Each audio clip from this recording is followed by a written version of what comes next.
안녕하십니까, 네, 원장님. 안녕하세요. 네. 지금 SAT 시험이 갑자기 바뀌게 된 걸로 알고 네네. 있습니다. 왜 바뀌는 거죠, 원장님? 뭐 이제 SAT랑 ACT랑 어떤 이런 경쟁적인 관계도 오래 있었고, 근데 뭐 그게 메인은 아니죠. 그냥 오늘 뭐 어제 오늘의 얘기가 아니니까. 근데 지금 예전에는 가장 피크였을 때는 응시자가 300만 명 정도 됐다고 제가 알고 있어요. 근데 그게 많이 줄어서 이제 한 250만, 그리고 코로나 때문에 더 준 걸도 있지만 줄었는데 그런 변화도 있고요. 또 미시적으로 좀 더 보자면 이제 코로나 때문에 많은 테스트 센터가 미국에서는 열리지를 못했었어요. 사실 2020년만 하더라도 2020년 뭐 21년도 어느 정도 해당이 될 텐데, 그래서 그런 물리적인 어떤 이런 어려움도 있고 그래서 아마 여러 가지 시도를 하는 와중에 이걸 변화를 한 거겠지만, 가장 큰 거는 제가 보기에는 변별력의 회복인 것 같아요. 대학교들이 보기에는 SAT가 그다지 학생의 실력하고는 별로 이게 상관관계가 별로 없는 것 같다. 그리고 너무 쉽게 좋은 점수를 다 나오니까 어떤 점수의 가치가 별로 없어진다. 점점 이렇게 보는 것 같아요. 그래서 예전에도 뭐 테스트 옵셔널이나 아니면은 뭐 이런 선택할 수 있는 이런, 아니면은 SAT1을 안 내도 갈 수 있는 학교들이 있었어요. 근데 코로나 때문에 대부분 그것들이 굉장히 많이 늘었죠. 옵셔널로. 근데 제가 보기엔 그거는 한시적이고 좀 물리적인 이유 때문에 그렇게 한 부분이 분명히 없지 않다라고 봅니다. 네.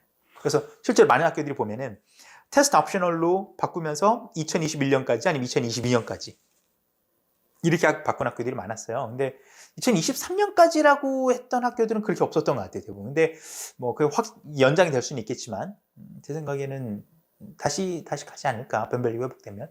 그런 취지에서 바꾼 것 같아요. 그럼 SAT는 어떻게 바뀌나요? 일단 현재 공개된 정보가 굉장히 제한적인데, 지금 한 3시간 혹은 그 이상 들지 않습니까? 근데 그게 한 2시간 정도로 줄고, 그 다음에 SAT 같은 부분에서는 이제 짧은 지문이 나오고 거기에 이제 해당되는 문제가 나오는 이런 아주 짧은, 지금 롱 패시지가 5개가 나오잖아요. 근데 그게 아니고 짧은 지문들이 나가고, 근데 그 부분에 대해서 굉장히 좀 이따 할 얘기가 있겠지만, 어찌됐건 그런 변화가 있고, 그 다음에 이제 뭐 계산기를 쓸 수 있다, 뭐 그건 뭐 너무 의미 없는 얘기고요. 예. 그러면 지금 일부 대학에서 아이비리그 같은 경우에서는 SAT가 리퀘어먼트가 안 되고 있는데, 그러면 이게 바뀌게 되면 이제 그것도 바뀔 수 있나요? 언제나 바뀔 수 있을 것 같아요, 정책은. 다만, 우리가 늘 기억해야 되는 것은, 제가 다른 그 유튜브 에피소드에서 말씀을 드렸지만, 불키 TV에서, 대학들이 가장 원하는 것은 변별력이에요.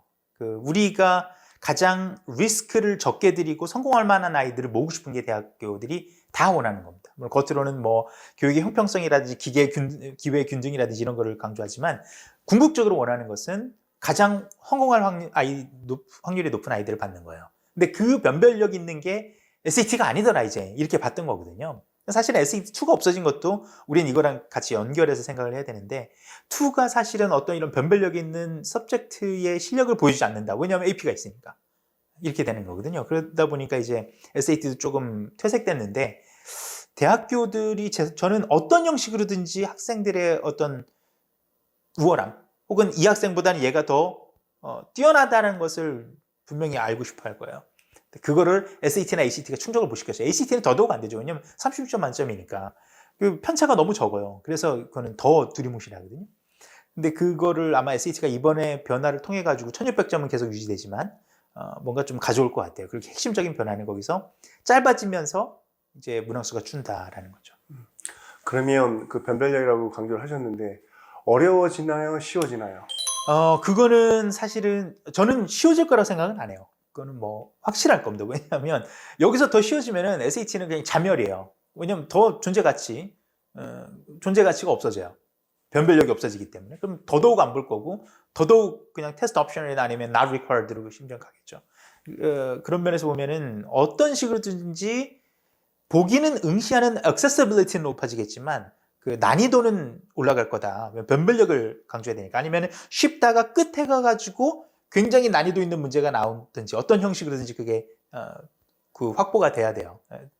SEC도 너무 잘 알고 있을 겁니다. 그거는. 그래서 보는 것은 수월할 수 있겠지만 점수가 테스트가 자체가 쉬워지진 않는다. 예를 들어서 지금 700점 리딩하고 라이팅에서 나오는 것을 그때서 700점이 할지는 그건 잘 모르겠어요. 리딩이 조금 복잡한 게 사실은 이게 지금 이제 긴 지문에서 10문제 혹은 11문제가 나오거든요. 굉장히 긴 지문에서. 그리고 그런 지문이 이제 5개가 나오는 건데, 그게 아니고 짧은 지문으로 간다는 거예요. 그러면은 우리가 유추할 수 있는 것은 아마도 한 지문이 제 생각에는 한 5줄에서 한 8줄, 뭐 이 정도, 한 paragraph 정도, 단락 정도를 주고 거기에서 한 문제 뭐 이렇게 나온다는 거예요. 근데 저도 상당히 궁금했던 게, 그런 지문들만 나온다는 건지, 모든 지문들이 다 짧고 한 문제를 나온다는 건지, 아니면 긴 지문도 있는데 짧은 지문들도 예전처럼 왜 짧고 long passage 이렇게 있었던 것처럼 그렇게 간다는 건지는 아직 명확하게 모르겠어요. 아마 지금 촬영 시점에서 한 달 반 정도만 지나면 아마 실제 테스트를 우리가 시행을 해볼 거니까 그게 샘플이 나올 거예요. 그러면은 우리가 좀 더 정확하게 알 수 있겠죠. 근데 제 생각에는 짧은 지문의 한 문제로 갈 것 같아요. 이번에 시험이 4번째 바뀌는 거잖아요. 그렇죠. 네네. 그렇죠. 그럼 매번 이제 시험이 바뀌고 나서는 이제 시행착오란 것도 있고 시험 네네. 문제가 어렵거나 뭐 아주 쉽거나 이런 경우가 있는데 지금 기존의 SAT는 점수가 애들이 고득점 학생들이 많이 있잖아요. 그러면 이번에도 시험 바뀌자마자 그 시험들은 되게 어렵고 좀 시행착오가 있을까요? 분명히 시행착오는 있을 거예요. 그럼 준비하는 저희 입장에서는 마찬가지고, 왜냐하면 어떤 데이터가 부족하기 때문에 결국에는 거기에서는 어떤 샘플이나 우리가 뭐 모의고사를 팀장님 기억하시겠지만 우리가 그 현재 1600점 만점으로 다시 돌아올 때도 그 막 테스트를 할 수 있는 게 별로 없었잖아요. 그 칼리지 보드랑 뭐 칼리지 보드 웹사이트에서 공개한 테스트 몇 개밖에 없었어요. 기억하시는지 모르겠지만. 그래서 굉장히 힘들었는데 학생들도 준비하기 힘들었고. 그래서 처음에는 늘 그 시행착오가 있죠. 근데 제 생각에는 어렵긴 하겠지만 SAT가 지금까지 추구해오던 어떤 이런 질문 유형이라든지, 저는 이제 대체적으로 어떤 질문으로 바뀔지도 왜냐면 전혀 이런 포맷을 바뀐다면은 해당이 안 되는 질문 유형들은 다 없어질 게 많아요. 예를 들어 가지고 그래프 문제도 안 될 거고, 아마도 뭐 어떤 뭐 퍼포스 문제라든지 이런 릴레이션십 문제라든지 이런 것들은 다 안 될 거예요. 이제 제가 유추하는 것들이 몇 가지가 있죠, 질문 유형들이. 근데 그런 식으로 갈 거고, 그 틀 안에서는 좀 더 좁아지겠지만 그 틀에서 좀 더 깊이 나올 것이다. 근데 제가 보기엔 가장 큰 변화 중에 하나는 뭐냐면, 두 가지인데, 하나는 college level material로 간다는 거예요. 거기서 지금 공표했던 것이 칼리지 보드가. 그 얘기는 지문의 수준이 늘 얘기를 했지만 고등학교 수준에서 시작을 해가지고 결국에는 현재 보는 SAT에서도 대학교 1학년 때 만날 만한 그런 지문이라고 했는데, 사실 제가 보기에는 굉장히 쉽거든요. 지문 자체는 계속 어려워졌어요, 지난 20년 동안. 그런데 아직도 굉장히 쉽고 어떻게 보면 잡지 수준 정도의 이런 건데, 그게 아니고 굉장히 좀 깊이 들어갈 것 같다. 아마도 제 생각에는 뭘 생각하시면 되냐면은, 그 토플에 나오는 그런 굉장히 보링한 지문들이 있어요. 굉장히 전문 서적 비슷한 그런 내용들이라든지 아니면 GRE 쉬운 문제라든지 이런 식으로 나올 거라고 봐요. 다만 여기서 재밌는 것은 왜 짧은 지문에 꼭 한 문제를 하느냐. 왜냐하면 지금까지 어떤 SAT도 어떤 버전도 그렇게 단락 한 문제로 가지 않아요. 항상 어떤 단락을 좀 길게 주고 여러 문제를 가졌어요. 항상. 예전에 제가 봤던 아주 옛날 그 시험에서는 중간 정도 그 지문들이 있었어요. 그리고 문제가 대여섯 문제가 나왔던 걸로 제가 기억을 해요.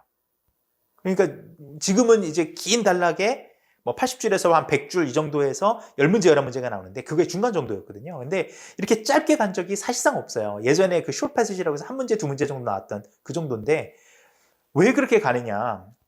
제가 아까 이제 다른 선생님들하고도 얘기를 많이 했지만, 추측하기로는 이것이 여러 가지 버전이 있을 수 있어요. 우리가 이제 한 달, 두 달 뒤면 이제 알게 되겠지만, 단순하게 페이퍼 종이로 보던 시험을 그냥 화면으로 옮겨놓은 걸 수도 있어요. 근데 저는 그거는 의미가 없다고 봐요. 굳이 그렇게 할 이유가 없어요. 물론 지금 어떤 이런 부정행위라든지 비리 같은 것을 척결하기 위해서는 그것이 방법일 수는 있겠지만, 제 생각에는 그게 그렇게 큰 메리트가 될 것 같진 않아요. 그 이유가 될 것 같진 않아요. 왜냐하면 그 정도였으면은 PDF로 보내주고 시험 보기 전날 비밀번호 알려줘 프린트해가지고 보게 할 수도 있어요. 아니면 그날 아침에 본다든지. 물론 이 물리적인 좀 준비 시간이 필요하겠지만 그런 식으로든지 메이크업 할 수 있거든요. 근데 굳이 이렇게 본다는 얘기는 제 생각에는 단순하게 종이로 보던 것을 화면에 옮겨놓은 것이 아니고, 아마도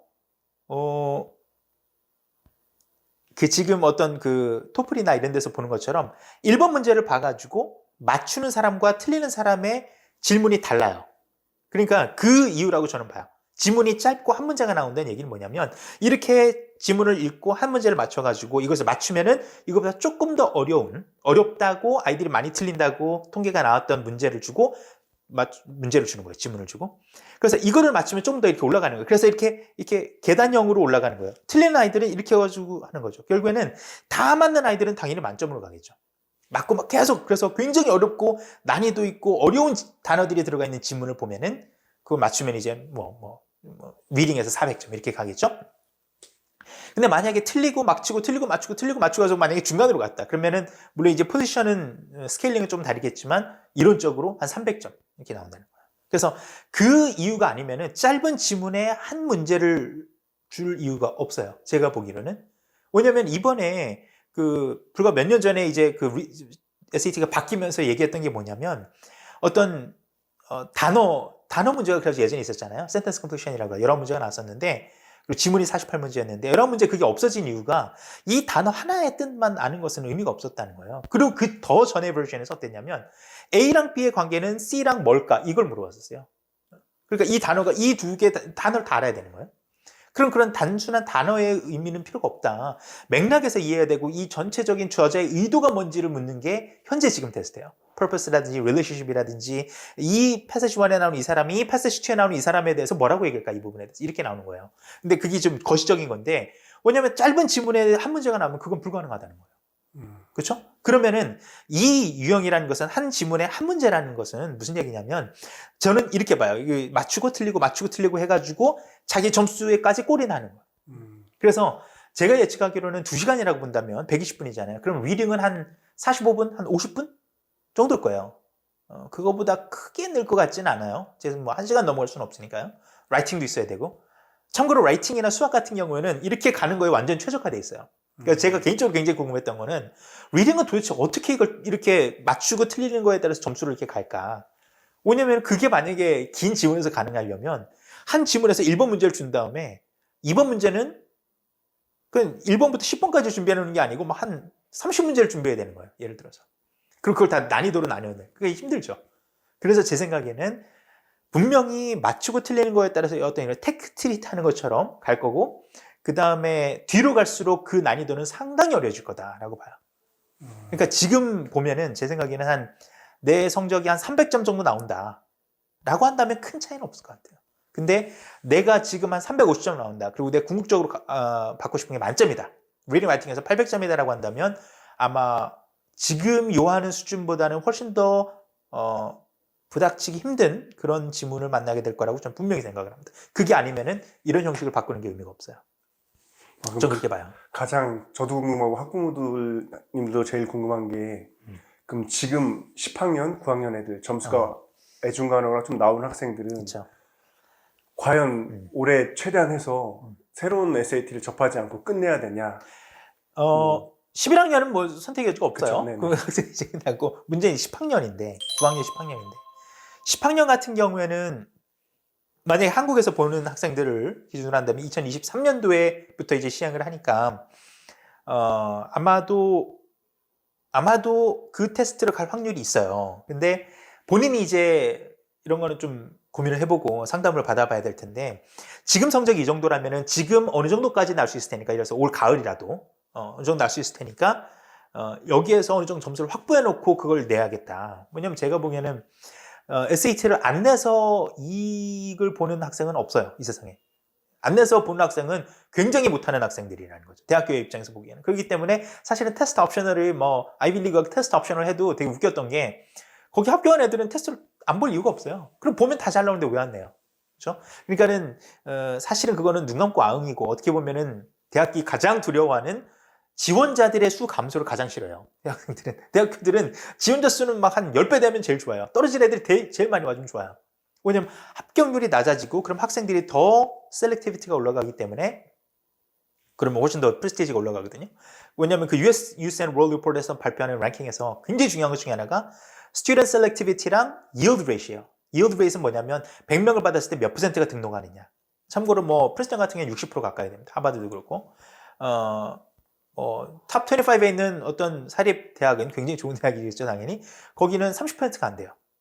그래서 그게 골머리를 앓거든요. 그래서 그런 학교들이 이제 올인하는 게 뭐냐면 ED예요. 그래서 ED2도 만들고, 그럼 이제 어느 대학인지 아시죠? ED2 하는 거 우리가 뭐 잘하는 거 몇 군데 있으니까. 그런 대학교들인데 그거는 뭐냐면 굉장히 깊이 된다는 거거든요. 대학교에서 그걸 시켜요. 그래서 학생 지원자 수가 감소할까봐 테스트 옵션을 했다고 저는 봐요. 근데 제 생각에는 분명히 대학교들은 이거를 봐주기를 원할 거고, 그것도 좋은 성적으로 봐주기를 원할 겁니다. 그리고 은근슬쩍 테스트 옵셔널이 제 생각에는 연장이 안 될 확률이 저는 굉장히 높다고 솔직히 생각을 해요. 근데 만약에 9학년이라면 문제가 다르죠. 9학년이라고 한다면 일단은 1년을 더 관망하고 하느냐, 아니면은 지금 있는 포맷하고 크게 지금 현재 포맷에서 누락되는 부분이 분명히 생기겠지만, 테스트 질문 유형들이 대략 제일 많이 나오는 게 12개인데 한 20 몇 개 중에서 나머지는 한 절반은 거의 안 나와요. 그래서 12개 가지고 사실은 52문제 중에 한 50문제가 나와요. 사실상. 그러면 그 12개 중에서 제가 보기에는 남을 거는 3분의 2도 안 돼요. 사실. 거시적인 문제들 다 빼고, 이제 마이크로스코픽한 문제들이 있기 때문에 그 문제들로 간다고 한다면은 크게 변하지 않을 거기 때문에 지금 살짝 준비를 하고 변화된 거에 올인하든지, 그건 학생들마다 조금씩 다를 수 있어요. 그래서 그거는 좀 상담을 요하지 않나 생각을 합니다. 그러면 이제 테스트가 이제 어느 정도의 한 달 반 있다가 나오나요? 처음 지금 돌려보는 게 올 3월이에요. 그러니까 아마 그걸 하고 나면은 본 사람들의 어떤 피드백도 나올 거고, 그 다음에 통계는 바로 나올 거예요. 근데 물론 그건 공개를 할 것 같지는 않은데, 테스트 샘플도 제 생각에는 바로 공개를 안 할 거예요. 하지만 우리는 비공식적으로 좀 알아볼 수는 있으니까 그런 식으로 알아봐서 아마 대략 뭐 올 여름 전이면은 대략 윤곽이 잡히지 않을까. 테스트가 어떤 형식으로 구성이 되는지. 왜냐면 해보시면은 지금 현재 포맷으로 바뀌기 전에 뭐 다른 테스트도 마찬가지지만 미국의 좋은 보딩 스쿨에서는 다 보내가지고 칼리지 볼에서 선생님들한테 개인적으로 보내가지고 학생들한테 한번 풀려서 답안지 다 걷어가지고 보내달라 이렇게 해가지고 많이 돌려봐요. 어떻게 이 반응이 나오는지 보기 위해서. 아마 그거는 이미 스몰 그룹에서 다 했을 거예요. 다 샘플을 했고, 이번엔 이제 뭐 컴퓨터 소프트웨어를 비교하자면 알파 테스트는 다 끝냈고 베타 테스트라는 거예요. 이제 해당이 안 되는 우리 풀 안에 없는 사람한테 공개적으로 풀어가지고, 왜 소프트웨어 게임 같은 거 하면은 막 베타 테스트 돌려 무료 배포해가지고 버그 신고하게 이렇게 해놓잖아요. 그거랑 똑같을 거야. 지금 그걸 하는 거기 때문에 결과가 아마 조만간 나올 거고, 제 생각에 여름 전이면은 어느 정도 윤곽이 다 잡히지 않나 생각합니다. 그러면 9학년이나 10학년 학생들, 뭐 10학년 옵션이 없는 거니까, 그렇죠. 그럼 9학년, 10학년 중에 점수 나온 애들은 올해 최대한 이제 점수를 최대한 끌어올려서 끝내는 게 좋겠네요. 9학년은 조금 애매한데, 9학년은 조금 애매할 수는 있어요. 근데 10학년 같은 경우에는 충분히 해볼 만하다. 왜냐면 일반적으로 우리가 SAT를 어차피 10학년, 뭐 11학년 되자마자 바로 끝내거든요. 웬만큼. 사실 요즘은 12학년 가가지고 이렇게 보는 학생들이 많지 않아요. 거의 없죠. 거의 없고. 뭐 전 이해는 잘 안 가지만 그걸 미리 봐서 좋은 게 얼마나 있는지는 잘 모르겠어요. 점수 확보해가지고 뭐 좋은 캠프를 가겠다 이거 말고, 궁극적으로 좋은 점수를 얻는 것에서는 유리하진 않거든요. 근데 어찌됐건 패턴이 그런데, 그러면은 현재 10학년은 충분히 지금 현재 테스트에서도 승산이 있다. 충분히 저는 그렇게 봅니다. 9학년은 학생마다 조금 다를 것 같아요. 그럼 또 하나 질문 있습니다. 네. 이제 원장님 경력이 지금 한 15년, 20년 되시잖아요. 10년 가까이 됐죠. 네네. 그럼 SAT 진짜 20년 가까이 됐어요. 매년 4번이나 3번 겪었는데 매번 이제 아까도 말씀드렸지만 시행착오를 겪거나 이제 문제가 없잖아요. 그렇죠. 검증하거나 그걸 풀어볼 그게 없으면, 그럼 당연히 이제 점수 나오는 애들은 올해 끝내는 게 맞지 않나요? 그렇죠. 점수가 나온다는 개념이 뭐냐면, 현재 기준으로 해서 뭐 제가 자의적이지만 말씀을 드리자면, 만약에 상담을 하는데 그 학생을 모의고사를 보게 했더니 리딩 라이팅이 한 300 초반, 300 한 1, 20 정도 나온다. 그럼 저 같으면 무조건 올인해가지고 끝내요. 가을에. 분명히 끝낼 수 있어요. 그런 학생들은. 그게 아니고 만약에 200 후반이 나온다. 그러면은 그 학생은 끝내기는 쉽지 않을 거예요. 근데 그 점수가 나온다면은 지금 시작하는 게 또 맞아요. 그렇지만 이 학생의 포인트는 어떤 이런 내공을 쌓거나 아니면 조금 더 리딩이라는 것 자체를, 영어라는 언어를 좀 더 정복하는 그런 면에서 신경을 써야 되기 때문에, 우리가 하는 어떤 이런 엑스트라 리딩이라든지 이런 것들을 포커스 해가지고, 또 우리가 그거에 맞춰가지고 많이 하지 않겠어요? 또 모델을 만들어 놓고 여름방학 전에. 그러면은 그런 형식으로 해가지고 준비를 하는 게 있을 거고, 제 생각에는 분명히 올 여름에는 새로 바뀌는 SAT의 포맷으로 준비하는 반이 생겨요. 우리 블루키에 분명히 하나라도 뭐 저희 반이 뭐 한 4-5개 되니까 그 중에 하나나 2개라도 분명히 오픈이 될 겁니다. 그러면 그거를 아마 활용하는 게 맞을 거예요. 상관없을 거예요. 분명히 그거에 대해서는 차별이 없을 겁니다. 그리고 대학교들 당연히 그렇게 공식적으로 얘기를 할 거고 우리가 지금 기억을 해보면 2400점에서 1600점으로 돌아올 때 그 RSAT라고 하죠. Redesign SAT로 돌아올 때에도 똑같았어요. 그 변별력 없다, discrimination 없이 한다라고 했었는데 재밌는 거는 학생들마다 개인 성향상 뭐 올드 버전에서 잘 본 애가 이번에 못 볼 수도 있고 못 봤던 애가 이걸 봤더니 훨씬 더 좋을 수도 있어요. 근데 뭐 이렇게 그 편차가 저는 크다고 생각은 안 하는데 살짝씩 그런 변환이 있을 수 있습니다. 그거는 마치 비유를 하자면 SAT를 보던 아이가 ACT를 봐봤더니 커버리지 값보다 조금 더 높게 나오더라라는 경우도 있거든요. 그런 면에서 보면은 그 차이는 이렇게 뭐 크지 않다, 그렇게 뭐 유의미하지 않을 정도다. 하지만 차이는 있을 수 있고 어떤 차별은 없다. 이게 아마 정답인 것 같아요. 그러면 이제 한 달 반 뒤에 이제 저희가 테스트가 나오면 그때 다시 한번 다시 한번 그때는 좀 더 구체적으로 얘기하죠. 그때 그 우리 500원 내기 하죠. 만약에 제 얘기처럼 이렇게 난이도에 따라 가지고 그러니까 모든 학생이 1번 문제를 맞고 틀리는지에 따라 가지고 이렇게 그 다음 추이가 바뀌는 거인지 아닌지에 대해서 우리 아이스크림 내기 하기로 팀장님하고 네네 알겠습니다. 하죠. 예. 네 오늘 네네 수고하셨습니다. 감사합니다. 네 감사합니다.